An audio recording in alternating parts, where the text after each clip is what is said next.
برادران ملت اسلامیہ، السلام علیکم ورحمۃ اللہ وبرکاتہ۔ الحمد للہ وکفا وسلام علی حبیبہ المصطفیٰ، اما بعد فاعوذ باللہ من الشیطان الرجیم، بسم اللہ الرحمن الرحیم۔ ان اللہ وملائکتہ یصلون علی النبی یا ایہا الذین آمنوا صلوا علیہ وسلموا تسلیما۔ اللہم صل علی سیدنا محمد معدن الجود والکرم وآلہ واصحابہ الکرام وابنہ الکریم وبارک وسلم صلاة دائمة سرمدا ابدا۔ قال اللہ تعالی فی کلامہ البلیغ، اعوذ باللہ من الشیطان الرجیم، الا ان اولیاء اللہ لا خوف علیہم ولا هم يحزنون الذین آمنوا وکانوا یتقون لهم البشرى فی الحیاة الدنیا وفی الآخرہ، صدق اللہ مولانا العظیم۔ حضرات، قرآن عظیم کی آیات بینات یہ ببانگ دہل ہمیں اعلان کرتی ہیں کہ دنیا میں کچھ لوگ ایسے ہیں جن کو دنیا کی کسی بھی بڑی طاقت کا کوئی خوف نہیں ہوتا، اور نہ ہی کسی بڑی پاورفل طاقت کو دیکھ کر کے وہ گھبراتے ہیں۔ کبھی ایسا نہیں ہوتا۔ قرآن ان کے متعلق اعلان کر رہا ہے، اور یہ ہوتے کون ہیں جو بالکل بے خوف ہو کر زندگی گزارتے ہیں؟ وہ اللہ کے اولیاء کی جماعت ہے۔ الا ان اولیاء اللہ لا خوف علیہم، جو اللہ کے ولی ہیں۔ ولی کون ہوتا ہے؟ ولی کے کئی معنی ہیں، دوست کے بھی ہیں، مددگار کے بھی ہیں، غلام کے بھی ہیں، مولا کے بھی ہیں، آقا کے بھی ہیں۔ یہاں پر جو اللہ کے اولیاء کا معنی لیا جاتا ہے وہ اللہ کے دوست، اللہ کے محبوب۔ وجہ یہ ہے کہ جو پیدا ہوتے ہی دنیا میں اللہ اکبر کی آواز سن کر کے آیا ہو، جس کا مطلب یہ ہوتا ہے اللہ سب سے بڑا ہے۔ جب بھی ہمارے گھر بچہ پیدا ہوتا ہے، کسی بھی مسلمان گھر میں، اس کے کانوں میں سب سے پہلی جو آواز ہم دیتے ہیں وہ اذان کی، اللہ اکبر اللہ اکبر، اللہ سب سے بڑا ہے، اللہ سب سے بڑا ہے۔ اور مسلمان کی زندگی جب ختم ہونے کو آتی ہے، ہماری روح نکل جائے اور ہمیں کفن دے کر جنازہ لا کر امام کے سامنے رکھا جاتا ہے، امام پھر ہمارے جنازے پر سب سے پہلی تکبیر جو باندھتا ہے اللہ اکبر کہہ کر، اللہ سب سے بڑا ہے۔ مسلمان کی یہ زندگی اس بات کے بیچ میں ہے کہ آیا تھا دنیا میں اللہ اکبر کہتے ہوئے، اور جا بھی رہا ہے دنیا سے تو اللہ اکبر کہتے ہوئے۔ جو اللہ کو سب سے بڑا مانتا ہو تو پھر دنیا کی کون سی ایسی طاقت ہے جو اسے خوف زدہ کر سکے؟ اسے کون سی طاقت ہے جو ڈرا سکے؟ لیکن بہت سارے ایسے ہیں کہ غفلت میں آ کر کے وہ کسی اور کو بڑا سمجھ لیتے ہیں، کبھی حالات کو بڑا سمجھتے ہیں، کبھی تخت و تاج کو بڑا سمجھ لیتے ہیں، کبھی طاقت و قوت کو، فوج کو، نظام کو، ان کا رعب اپنے سینے پر ڈال کر کے جینے لگ جاتے ہیں، جبکہ اللہ تعالیٰ فرماتا فَلَا تَخْشَوْهُمْ وَاخْشَوْنِي، ان سے مت ڈرو، مجھ سے ڈرو۔ اللہ کا خوف جس کے دل میں آ گیا، اللہ اس کو ہر خوف سے آزاد کرتا ہے، ہر خوف سے آزاد کرتا ہے۔ ہم ہندوستان کے جملہ مسلمان جتنے بھی ہیں، ایک مرد قلندر، مرد درویش، سیدی سرکار معین الدین حسن چشتی غریب نواز کے اس ہند میں رہتے ہیں۔ ظاہر سی بات ہے کہ ان کی سیرت ہم سب کے لیے ایک بہت بڑا مشعل راہ ہے، بہت بڑا نمونہ عمل ہے۔ آپ کو پتا ہے غریب نواز کو ہند الولی کہا جاتا ہے۔ وجہ یہ ہے کہ ولی کا ہندوستان ہے، یہ نہیں ہے کہ ہندوستان کا ولی، بلکہ یہ پورا ہند ہی ولی کا ہے۔ دربار غریب نواز سے ہندوستان کو جوڑا گیا ہے، سلطان الہند بھی کہا گیا، سلطان الاولیاء بھی کہا گیا۔ لیکن جانتے ہیں ان کے آنے کا راستہ اتنا پیچیدہ تھا۔ وہ سن 583 کی بات تھی، 583 ہجری چل رہی تھی، جب آپ حرم کعبہ سے نکل کر مدینہ طیبہ جا رہے تھے۔ اس وقت آپ کی عمر تقریباً 45 سال کے آس پاس کی تھی۔ نہایت ہی عبادت گزار، تقوی شعار، 20 سال اپنے پیر و مرشد کی خدمت کر کے وہ حرم کعبہ میں پہنچے تھے۔ 20 سال کے بعد جب مسجد نبوی میں گئے تو عجیب سی کیفیت تھی. سلام کیا رسول پاک صلی اللہ علیہ وسلم کے دربار میں تو جواب قبر انور سے یہ آیا وعلیک السلام یا معین الدین شیخ البر والبحر. اے معین الدین تجھ پر میری سلامتی ہو, اللہ کی سلامتی ہو جو خشکیوں کا بھی اور تریوں کا بھی تجھے امام بنایا گیا ہے. اور آواز یہ نبی کریم صلی اللہ تعالی علیہ وسلم کے دربار سے سننے والی آواز تھی. آپ گھبرائے تھے, تھوڑا سا سراسیمگی تھی. یہ ہندوستان کی طرف اشارہ کر کے میرے آقا صلی اللہ تعالی علیہ وسلم نے فرمایا تھا کہ تجھے ہند کی ولایت دی جاتی ہے. اس وقت تک سرکار غریب نواز کو نہ ہندوستان آنا کبھی ہوا تھا, نہ ہندوستان کے علاقوں کو آپ نے کبھی دیکھا تھا, کیونکہ سجستان جو یہاں سے کافی دور ہے, افغان کے قریب ایک علاقہ سنجر جہاں پر آپ کی ولادت ہوئی, وہاں سے نکل کر کے آپ نیشاپور میں آباد رہے. اس کے بعد 40 سال کے بعد حرم کعبہ اور حرم مدینہ میں رہے. لیکن اچانک یہ بات کہ تمہیں ہند کی ولایت دی جاتی ہے ایک تعجب والی بات ہے. نئی جگہ پر بھیجا جا رہا ہے. آپ دوبارہ شام میں نبی پاک صلی اللہ علیہ وسلم کے دربار میں حاضر ہوئے اور سلام پیش کرنے کے بعد, کیونکہ یہ خوشی کی بات تو سب کے لیے تھی کہ ہندوستان کو اللہ تعالیٰ ایک عظیم ولی بھیج رہا ہے, لیکن جس کو بھیجا جا رہا ہے وہ بے قرار تھا, بے چین تھا, کیونکہ نہ راستے پتہ ہے نہ ملک کے حالات معلوم ہیں. بارگاہ مصطفیٰ صلی اللہ علیہ وسلم میں دوبارہ جب حاضری ہوئی, عرض کیا آقا آپ کا حکم, اس کی تعمیل کے لیے بندہ حاضر ہے, لیکن نہ یہ فقیر ہندوستان کے راستے دیکھا ہے نہ وہاں کے حالات معلوم ہے. حضور پاک صلی اللہ تعالی علیہ وسلم کے دربار میں یہ اپنی بپتا سنا رہے تھے, داستان غم سنا رہے تھے. غنودگی طاری آ گئی, یعنی نیند سی کیفیت آ گئی, اور بارگاہ رسول صلی اللہ علیہ وسلم میں ایک دیوار پر ٹیک لگا کر جیسی ہی آپ کی آنکھیں بند ہوئی, رسول کریم صلی اللہ علیہ وسلم تشریف لائے اور اشارہ فرما کر پورے ہندوستان کے نقشے آپ کے سامنے کھول کر رکھ دیے, اور پھر غریب نواز کو یہ بتایا بھی کس جگہ سے تمہیں سفر کرنا ہے, کیسے تمہیں جانا ہے اور کہاں تمہارا مسکن ہوگا. سرکار غریب نواز فرماتے ہیں اس ایک خواب میں میں نے رسول کریم صلی اللہ تعالی علیہ وسلم کے ہاتھ میں اجمیر کے پہاڑ بھی دیکھ لیے, وہاں کے قلعے بھی دیکھ لیے تھے جو موجود تھے. اور اس کے بعد پھر کس بات کا خوف ہے, کس بات کا ڈر ہے, جنہوں نے راستے بتائے ہیں وہ ہادی رسول, وہ ہادی عالم ہے. نبی پاک صلی اللہ علیہ وسلم آئے ہیں پوری کائنات کو راستہ دکھانے کے لیے, اور جنہوں نے غریب نواز کو ہند کا راستہ بتایا ہو, پھر ڈر کس بات کا. جب آپ بیدار ہوتے ہیں تو اپنے ساتھ 40 قطب اس اولیاء کرام کی جماعت لے کر مدینہ طیبہ سے سفر کے لیے نکلے تھے. میرے عزیزو, اب بات یہاں آتی ہے, اسی لیے مدینہ طیبہ سے یہ پورا پلان ہوا ہے, مدینہ طیبہ سے بھیجا گیا ہے, مدینہ طیبہ سے پلیسمنٹ ہوا ہے. اسی وجہ سے آج تک تاریخ غریب نواز کو عطائے رسول کہتی ہے. عطائے رسول ہے, رسول اللہ کی عطا ہے, ہندوستان والوں کے لیے خاص عطا ہے میرے آقا صلی اللہ علیہ وسلم کی. جب وہ سفر کے لیے نکلے سن 83 سے چلے تھے تو یہاں ہندوستان پہنچتے پہنچتے آپ کو 87 یعنی 4 سال کا عرصہ لگ گیا تھا. 4 سال کے عرصے کے بعد آپ پہنچے میرے عزیزوں. نہ پلینوں کا سفر نہ جہازوں کا سفر کہ اڑ کر کے ادھر سے ادھر آ گئے, وہ تو پیدل قافلہ نکلا تھا, درویشوں کا قافلہ تھا, اور وہاں مدینہ طیبہ سے نکل کر بغداد پہنچے. بغداد میں اولیاء کاملین کی صحبت پائی, وہاں سے پھر نیشاپور, پھر اس کے بعد ہرات, اور افغان کے علاقے ہوتے ہوئے لاہور پہنچے.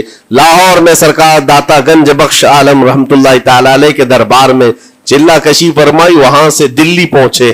یہاں یہ پورا جو راستہ ہے 4 سال کا میرے عزیز و تاریخ میں ہے. سرکار غریب نواز جس راستے سے چلتے جاتے تھے جو کافر یا مشرک بھی دیکھتا وہ دائرہ اسلام میں داخل ہو جاتا نا. نور الہی, نور وحدت کا ٹکڑا آپ کی جبین اقدس پر ایسا چمکتا تھا کہ لوگ جو آتے وہ پھر آپ کی صحبت سے دور کوئی جاتا نہیں تھا. دلی میں جہاں آپ آئے یہ ایک عجیب اتفاق ہے, اس وقت کھانڈے راؤ ایک بڑا راجا تھا, اس کا قلعہ تھا, اس کے سامنے ہی آپ نے پڑاؤ ڈال لیا. سرکار غریب نواز رضی اللہ تعالیٰ عنہ کی یہ داستان, یہ تاریخ, وہاں پر آپ نے اپنا پڑاؤ ڈال لیا. اور ان بت پرستوں کے لیے ایک بڑا پیچیدہ مسئلہ تھا کہ ایک درویش آیا ہے, ایک بات میں آپ کو بتاؤں, یہ جو تعصب آج پھیلا ہوا, یہ زہر پھیلا ہوا, یہ آج کا نہیں ہے, یہ باپ داداؤں کے پشت میں بھی ان کے موجود رہا ہے. اسلام اور مسلمانوں کے خلاف زہر مشرکین کے دلوں میں یہ بہت پرانی چیز ہے, نئی نہیں ہے, بہت پرانی چیز ہے.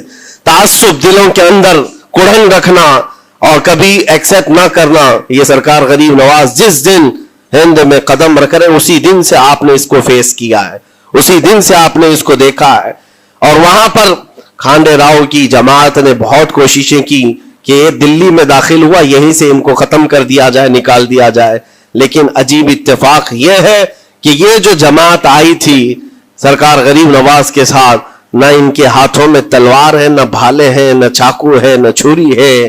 یہ تو گدڑیاں پہنی ہوئی درویشوں کی جماعت تھی, گدڑیاں پہنی ہوئی درویشوں کی جماعت جو جھولے میں سوکھی روٹی رکھتے تھے اور پانی میں بھگو کر کھا لیا کرتے تھے. ان کے پاس نہ کوئی ہتھیار ہے, نہ کوئی سامان ہے, ہر سامان جنگ ہے. ان کو نکالا جائے تو کس بات سے نکالا جائے, ہمت بھی نہ ہوتی تھی. یہاں تک کہ جو آپ کو وہاں سے جانے کی بات کرنے کے لیے آتا تھا, تھوڑی دیر محفل میں بیٹھتا اور کھڑا رہتا اور کلمہ پڑھ کر پھر مشرف اسلام ہو جاتا.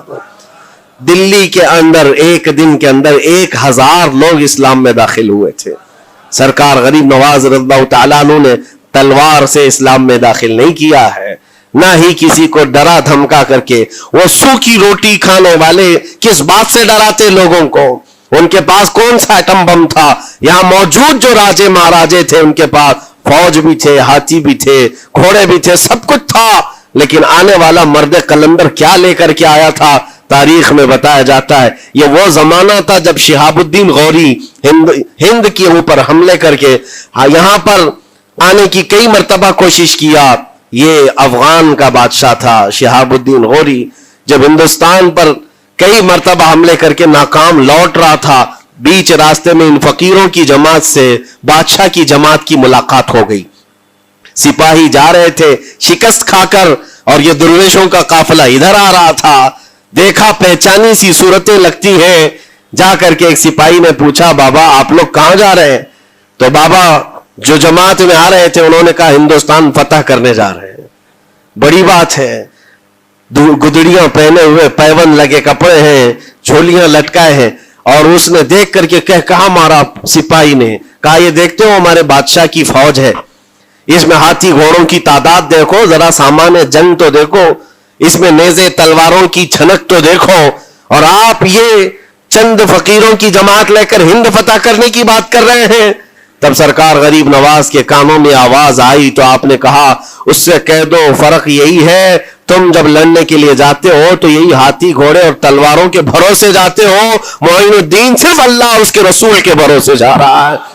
ہمارے پاس جو طاقت ہے وہ اللہ اور اس کے رسول کے ساتھ ہونے کی طاقت ہے.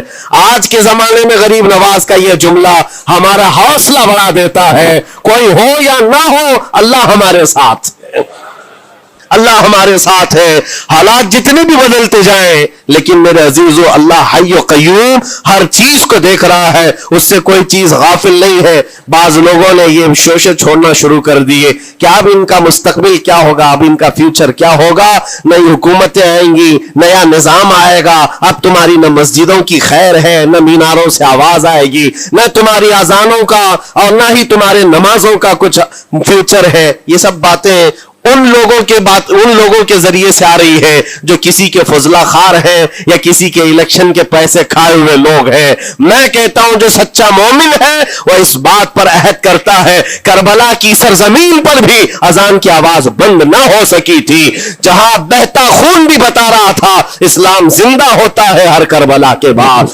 آج بھی حالات اگر ہمارے موافق نہیں ہے تو میرے عزیزوں نسلوں میں کوئی تو آئے گا جو صلاح الدین بن کر کے ابھرے گا, نسلوں میں کوئی تو آئے گا جو غریب نواز کا غلام بن کر معین الدین بن کر کے نکلے گا. اس لیے کہ حالات ہر وقت ایک طرح کے نہیں ہوتے. ہم نے تاریخ دیکھی ہے اور رب تعالیٰ کا قانون ہے, کبھی بادشاہوں کو فقیر بنا دیتا ہے اور کبھی فقیروں کو بادشاہ کا منصب عطا کر دیتا ہے. جب سرکار غریب نواز دلی کے سرزمین پر آپ بیٹھے ہوئے تھے اپنے صوفیہ کی جماعت کے ساتھ, ایک دسترخوان لگا ہوا تھا,